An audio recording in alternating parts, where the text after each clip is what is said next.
I hope madami sa lahat ng sa lahat ng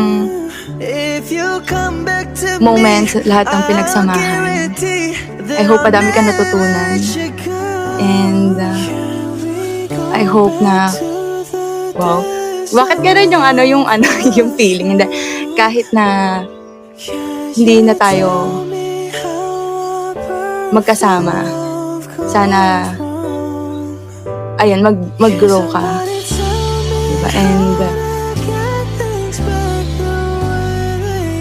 syempre nakabang pa din ako sa mga achievements mo na alam kong kayang-kaya mo makuha. And thank you so much sa lahat. And happy ako sa mga nagagawa mo ngayon. Ayan. Ba't ganun yung heart ko? Thank you. I think that's